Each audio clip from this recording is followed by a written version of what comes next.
بارشوں کے بعد قبروں کے دھنسنے کے واقعات کثرت سے ہوتے ہیں۔ اب سوال یہ پیدا کیا جا رہا ہوتا ہے کہ جناب قبر دھنس گئی ہے، بیٹھ گئی ہے، مٹی نیچے چلی گئی ہے، ہم کیا کریں؟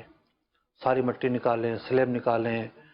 تو یہ اگر اس طرح کرنے لگیں تو یہ قبر کشائی والا معاملہ ہو جائے گا، اور قبر کشائی کرنا جائز نہیں ہے۔ قبر اللہ تعالیٰ کے رازوں میں سے ایک راز ہے۔ قبر کے اندر کیا ہے اس کو راز رکھنا ہی ہم پر واجب ہے، ہم پر لازم ہے۔ ڈیفرنٹ صورتحال ہوتی ہے مختلف قبروں کی۔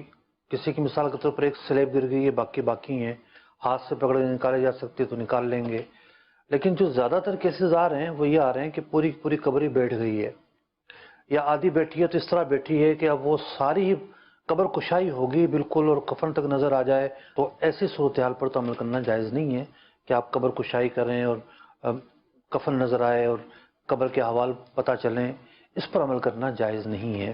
بلکہ حکم یہ ہے اگر قبر بیٹھ گئی ہے اس پر مزید مٹی ڈال دی جائے گی، تاکہ قبر کا جو پردہ ہے وہ پردہ ہی رہے، ہم اسے کھولیں گے نہیں، قبر کشائی نہیں کریں گے، اس پر مٹی ڈال کر جو کوہان جتنا بنتا ہے مصنوع طریقے سے وہ کوہان بنا دیا جائے گا۔ بات یہ ہے کہ قبر کا نشان رہنا باقی ہے، اور دین اسلام کو یہ مطلوب ہے۔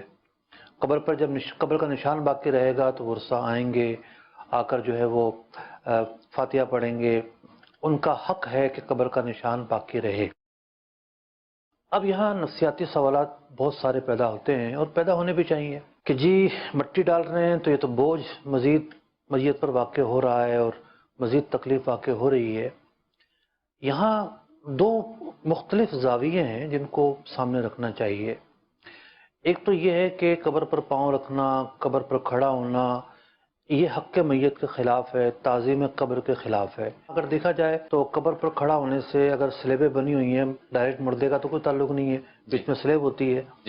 یہ جو احکام بیان کیے گئے ہیں اس میں صرف تکلیف کوئی مد نظر نہیں رکھا گیا، بلکہ بہت سارے احکام کے اندر جو میت کا یہ حق ہے اس کو بھی مد نظر رکھا گیا ہے کہ مرنے کے بعد بھی اس کا ایک رائٹ ہے، اس کا ایک حق ہے۔